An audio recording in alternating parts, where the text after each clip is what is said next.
അസ്സാം വലൈക്കും dear friends. ഇന്നത്തെ നമ്മുടെ സ്പെഷ്യൽ നിങ്ങൾ ആരും ഇതുവരെയും ട്രൈ ചെയ്ത് നോക്കിയിട്ടില്ലാത്ത ഒരു അടിപൊളി വെറൈറ്റി റെസിപ്പിയാണ്. നമ്മുടെ ഈ വീഡിയോ കണ്ടുകൊണ്ടിരിക്കുന്ന സമയത്ത് നിങ്ങൾക്ക് ഇഷ്ടപ്പെടുകയാണെങ്കിൽ ഒന്ന് ലൈക്ക് ചെയ്തേക്കണേ. അതുപോലെ തന്നെ നമ്മുടെ ഈ ചാനൽ ആദ്യമായിട്ട് കാണുന്നവരും ഇതുവരെയും സബ്സ്ക്രൈബ് ചെയ്യാത്തവരും പ്ലീസ് ഒന്ന് സബ്സ്ക്രൈബ് ചെയ്തേക്കണേ. ഞാനിടുന്ന വീഡിയോസ് ഉടനടി കിട്ടുന്നതിനായി സബ്സ്ക്രൈബ് ബട്ടന്റെ തൊട്ടടുത്ത് കാണുന്ന ബെല്ലൈക്കൺ കൂടി ക്ലിക്ക് ചെയ്തിട്ട് ഓൾ എന്ന ഓപ്ഷൻ എനേബിൾ ചെയ്യാനും മറക്കല്ലേ.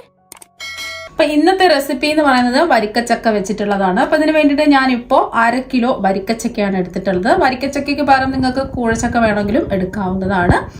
ഇനി വരിക്കച്ചക്കയുടെ ഉള്ളിലുള്ള ചക്കക്കുരുവൊക്കെ ഒന്ന് മാറ്റാം. ഇപ്പൊ ചക്കപ്പഴത്തിൽ നിന്നും ചക്കക്കുരുവെല്ലാം എന്താ എടുത്ത് മാറ്റിയിട്ടുണ്ട്. ഈ ചക്കപ്പഴം ഒരു മിക്സിയുടെ ജാറിലേക്ക് ഇട്ട് കൊടുക്കാം. ഇനി ഇതിലേക്ക് നമുക്ക് തിളപ്പിച്ചാറിയ 1 കപ്പ് പാൽ ഒഴിച്ചു കൊടുക്കാം. 250 ml കപ്പിന് 1 കപ്പ് പാലാണ് ഒഴിച്ചു കൊടുക്കുന്നത്. പാലിന് പകരം വെള്ളം വേണമെങ്കിലും ചേർത്തിട്ട് അടിച്ചെടുക്കാവുന്നതാണ്. പാലാകുമ്പോൾ കുറച്ചും കൂടെ ടേസ്റ്റ് കിട്ടും. ഒട്ടും കട്ടകളൊന്നുമില്ല, നല്ല പേസ്റ്റ് പരുവത്തിന് അത് അടിച്ചെടുത്തിട്ടുണ്ട്. ഇതിവിടെ ഇരിക്കട്ടെ. ഇനി ഒരു പാനിലേക്ക് 250 ml കപ്പിന് 1 കപ്പ് വെള്ളം ഒഴിച്ചു കൊടുക്കാം. ഇനി ഇതിലേക്ക് ആവശ്യത്തിനുള്ള ഉപ്പ് ചേർത്ത് കൊടുക്കാം. ഒരു 1/4 ടീസ്പൂൺ ഉപ്പാണ് ചേർത്ത് കൊടുക്കുന്നത്. ഇനി 1 ടീസ്പൂൺ നെയ്യും കൂടി ചേർത്ത് കൊടുക്കാം. ഇനി ഒരു 2 ടേബിൾ സ്പൂൺ പഞ്ചസാര ചേർത്ത് കൊടുക്കാം. നല്ല മധുരമുള്ള ചക്കപ്പഴം ആണെന്നുണ്ടെങ്കിൽ 1 ടേബിൾ സ്പൂൺ പഞ്ചസാര ചേർത്ത് കൊടുത്താൽ മതി. മധുരമില്ലാത്ത ചക്കപ്പഴം ആണെന്നുണ്ടെങ്കിൽ 2 ടേബിൾ സ്പൂൺ പഞ്ചസാര ചേർത്ത് കൊടുക്കുക.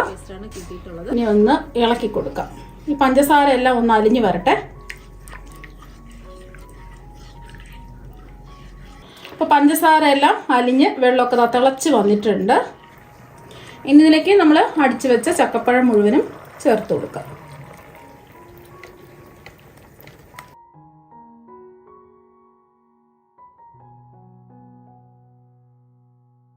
എല്ലാം കൂടിയിട്ട് ഒന്ന് ഇളക്കി യോജിപ്പിക്കാം. മീഡിയം ഫ്ലെയിം വെച്ച് കൊടുക്കാം.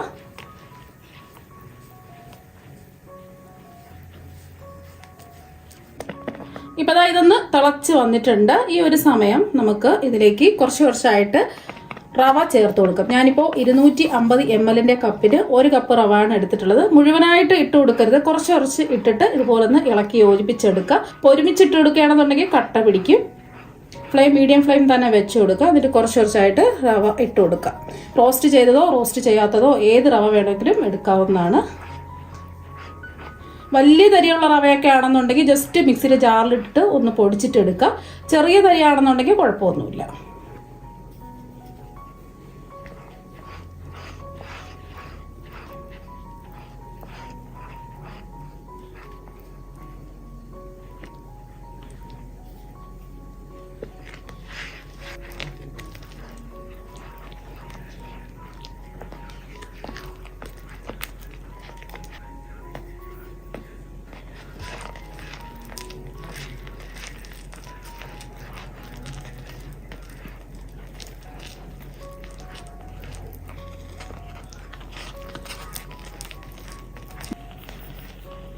നന്നായിട്ട് ഇളക്കി യോജിപ്പിച്ചെടുക്കാം.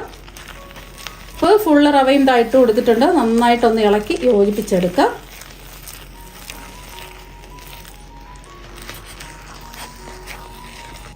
അപ്പോൾ റവ എല്ലാം നല്ലോണം മിക്സായി കിട്ടിയിട്ടുണ്ട്. ഈ ഒരു രീതിക്ക് വേണം റെഡിയാക്കി എടുക്കാൻ. ഇപ്പോൾ പാനിൽ നിന്ന് ഇതുപോലെ വിട്ട് വരണം. വേണമെന്നുണ്ടെങ്കിൽ 1 ടീസ്പൂൺ നെയ്യും കൂടി ഒഴിച്ചു കൊടുക്കാം. ഞാനിപ്പോൾ നെയ്യൊന്നും ഒഴിച്ചു കൊടുക്കുന്നില്ല.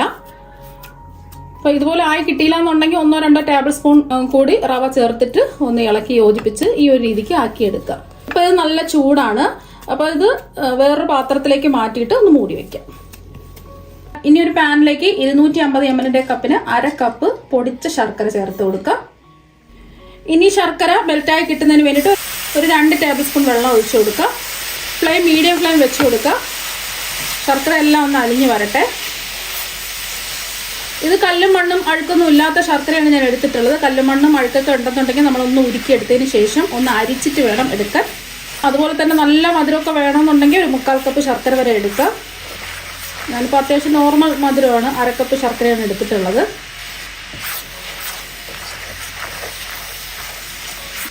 ശർക്കര എല്ലാം മെൽറ്റായിട്ടുണ്ട്. ഇനി ഇതിലേക്ക് നമുക്ക് 1 കപ്പ് ചിരകിയ തേങ്ങ ഇട്ട് കൊടുക്കാം. 250 ml കപ്പിന് 1 കപ്പ് ചിരകിയ തേങ്ങയാണ് ഇട്ട് കൊടുക്കുന്നത്. എല്ലാം കൂടിയിട്ട് ഒന്ന് ഇളക്കി യോജിപ്പിക്കാം.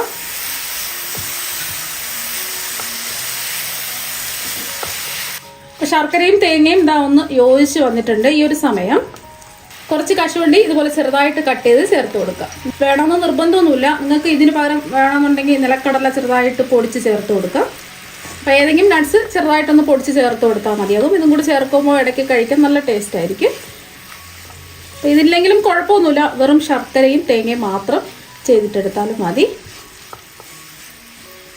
ഒന്ന് ഇളക്കി കൊടുത്തതിന് ശേഷം ഫ്ലേവറിന് വേണ്ടിയിട്ട് 1/2 ടീസ്പൂൺ ഏലക്കപ്പൊടി ചേർത്ത് കൊടുക്കാം. ഇത് പഞ്ചസാര ചേർക്കാതെ പൊടിച്ചെടുത്ത ഏലക്കപ്പൊടി ആയതുകൊണ്ടാണ് 1/2 ടീസ്പൂൺ ചേർത്ത് കൊടുത്തിട്ടുള്ളത്. പഞ്ചസാരയും കൂട്ടി ചേർത്ത് ഏലക്കപ്പൊടിയാണെന്നുണ്ടെങ്കിൽ 1 ടീസ്പൂൺ ചേർത്ത് കൊടുക്കാം. ഏലക്കപ്പൊടി ഇല്ലാന്നുണ്ടെങ്കിൽ 2-3 ഏലക്ക ഒന്ന് തല്ലി ഇട്ട് കൊടുത്താലും മതി. അപ്പോൾ എല്ലാം ഒന്ന് യോജിച്ച് വന്നതിന് ശേഷം നമുക്ക് ഫ്ലെയിം ഓഫാക്കാം. ഇത് ചൂട് മാറിക്കഴിയുമ്പോൾ കുറച്ചും കൂടെ ഒന്ന് ഡ്രൈ ആവും. ഫില്ലിങ് തയ്യാറാക്കാൻ എടുത്ത സമയം മാത്രമേ ഇത് നമ്മൾ റെസ്റ്റ് ചെയ്യാൻ വെച്ചിട്ടുള്ളൂ. അപ്പോൾ ജസ്റ്റ് ഇതിൻ്റെ ചൂടൊക്കെ ഒന്ന് മാറിയിട്ടുണ്ട്. ഒന്ന് കുഴച്ചെടുക്കാം.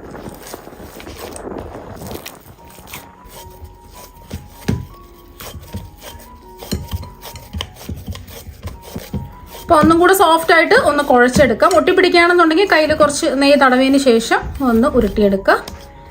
അപ്പോൾ അതൊന്ന് ഉരുട്ടിയെടുത്തിട്ടുണ്ട്. കയ്യിൽ കുറച്ച് നെയ്യ് ഒന്ന് തടവിയതിന് ശേഷം ഇതിൽ നിന്ന് കുറച്ച് മിക്സ് എടുക്കാം. ഒരു നാരങ്ങ വലിപ്പത്തിലുള്ള മിക്സ് എടുക്കുക. ഒന്ന് ഉരുട്ടിയെടുക്കാം. ഇപ്പോൾ അതൊന്ന് ഉരുട്ടി എടുത്തിട്ടുണ്ട്. ഇനി കയ്യിൽ വെച്ചിട്ട് ജസ്റ്റ് ഒന്ന് പരത്തി കൊടുക്കാം. ഇതുപോലെ ഒന്ന് പരത്തി എടുത്തിട്ടുണ്ട്. ഇനി നമ്മൾ തയ്യാറാക്കി വെച്ച ഫില്ലിങ് ഇതിൻ്റെ നടുവിലായിട്ട് വെച്ച് കൊടുക്കാം. ഒരുപാട് വയ്ക്കരുത്, കുറച്ച് വെച്ച് കൊടുത്ത് ഒന്ന് ഇതുപോലെ ഒന്ന് ക്ലോസ് ചെയ്യാം.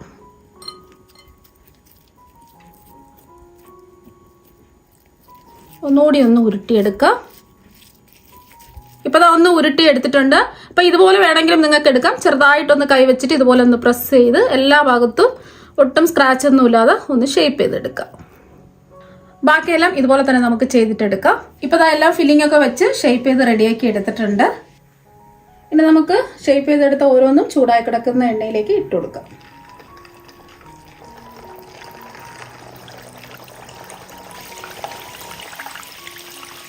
മീഡിയം ഫ്ലെയിം വെച്ച് കൊടുക്കുക. നല്ലോണം ഒന്ന് മുരിഞ്ഞ് ഗോൾഡൻ കളർ ആവുന്ന സമയത്ത് നമുക്കിതൊന്ന് തിരിച്ചിട്ട് കൊടുക്കാം.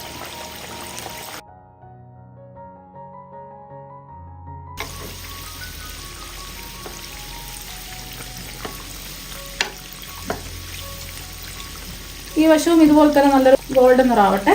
ഇപ്പം 2 വശവും നല്ലോണം മുരിഞ്ഞ് ഒരു ഗോൾഡൻ നിറായിട്ടുണ്ട്. ഇനി നമുക്ക് എണ്ണയിൽ നിന്ന് കോരി മാറ്റാം.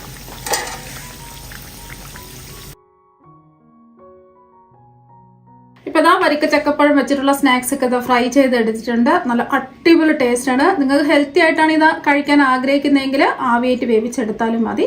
ഇത് കുറച്ചും കൂടെ ടേസ്റ്റ് കൂടുതൽ കിട്ടുന്നത് ഇതുപോലെ ഫ്രൈ ചെയ്തെടുക്കുമ്പോഴാണ്.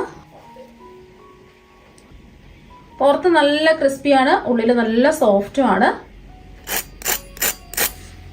ഇപ്പോൾ കടലിൽ പുറത്ത് നല്ല ക്രിസ്പി ആയിട്ട് ഇരിപ്പുണ്ട്, ഉള്ളിൽ നല്ല സോഫ്റ്റുമാണ്. അപ്പോൾ നിങ്ങൾ എല്ലാവരും വരിക്കച്ചക്കപ്പഴം വെച്ചിട്ടുള്ള സ്നാക്സ് ഒരു പ്രാവശ്യം ഒന്ന് ട്രൈ ചെയ്ത് നോക്കുക. തീർച്ചയായും നിങ്ങൾക്ക് എല്ലാവർക്കും ഒരുപാട് ഇഷ്ടമാകും. അപ്പം നമുക്ക് മറ്റൊരു വെറൈറ്റി വീഡിയോ ആയിട്ട് വീണ്ടും കാണാം. താങ്ക്